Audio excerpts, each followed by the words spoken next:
فتعالین امتعکن واسرحکن سراحا جمیلا.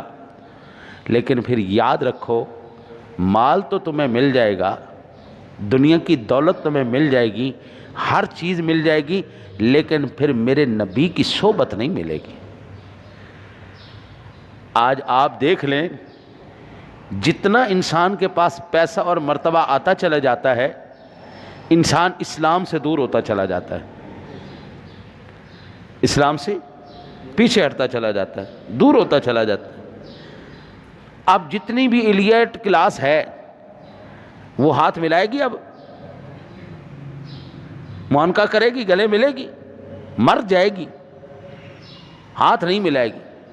خدا کی قسم ہم نے زندگی میں کوئی ایسا کام نہیں کیا کہ ہمیں منہ چھپانے پڑے. ہم نے ایسا کام نہیں کیا ہمیں منہ چھپانے پڑے.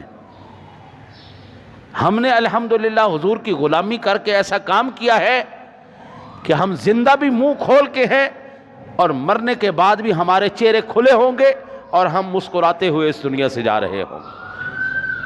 پیسہ دولت آتی چلی جاتی ہے، دین سے دوری ہوتی چلی جاتی ہے. پیسہ اور دولت بندے سے، وہ مولانا روم کہتے ہیں نفس ہر کس کم ترز فرعون نیست.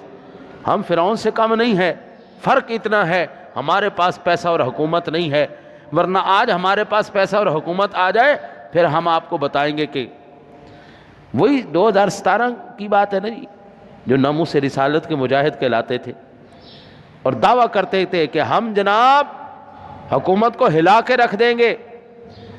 جس نے بھی اگر ناموس رسالت کے اوپر کوئی بات کی یا ہمیں روکا یا ہمارے مطالبات پورے نہ کیے، ہم ان کی اینٹ سے اینٹ بجا کے رکھ دیں گے، ایسی کی تیسی کر دیں گے.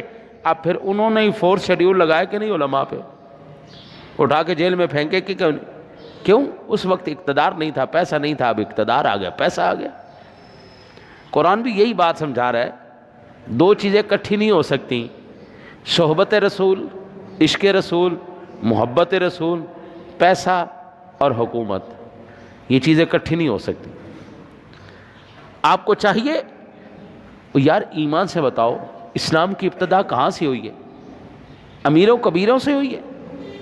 نوابوں سے ہوئی ہے؟ نہیں، غریب غریب مسلمان، وہ مسلمان جن کے پاس صرف فرض سطر چھپانے کے کپڑے تھے، ایک دھوتی تھی بس، یوں کہہ لیں ایک دھوتی والا بندہ، اس سے اسلام کی ابتدا ہوئی.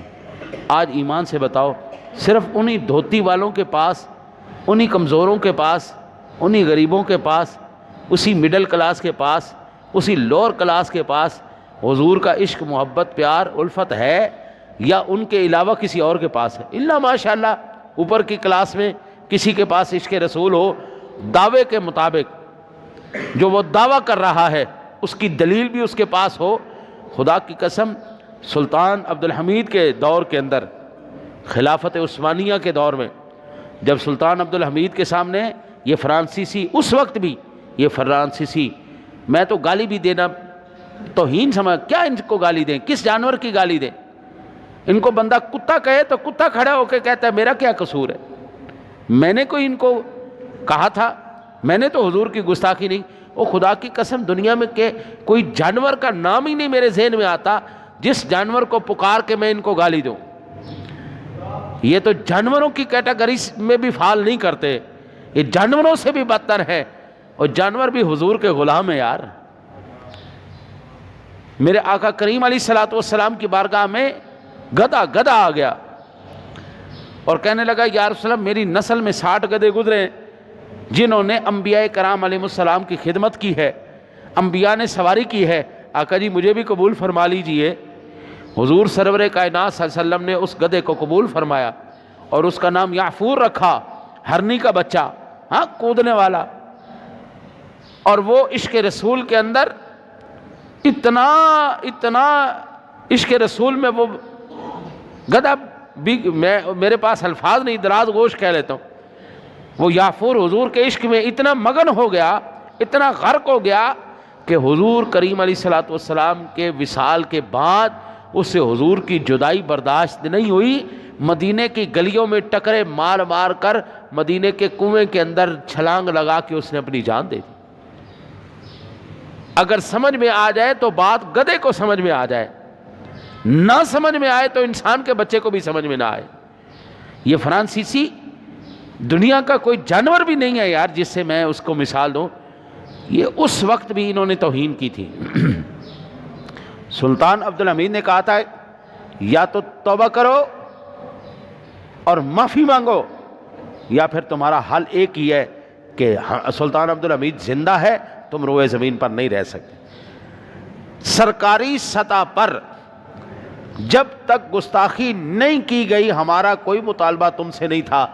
انفرادی جو بکواسات کی ہیں ہم نے کبھی احتجاج نہیں کیا، کسی مسلمان نے کوئی کسی حکومت سے مطالبہ نہیں کیا۔ جیسے ہی سرکاری سطح پر گستاخی کی گئی اور اس کو سپورٹ کیا گیا، ہر مسلمان کے جذبات یہی تھے کہ ہماری طرف بھی سرکاری سطح پہ ان کو پیغام جائے کہ ابھی حضور کے غلام اور ان کے بیٹے روحانی زندہ ہیں، ابھی تمہاری جرت یہ نہیں ہونی چاہیے۔ ہم ان سے یہ کہیں گے ہم فلانا اکٹھا کریں گے، فلانا اکٹھا کریں گے، یہ تو بے غیرتی کی انتہا ہے۔ بے غیرتی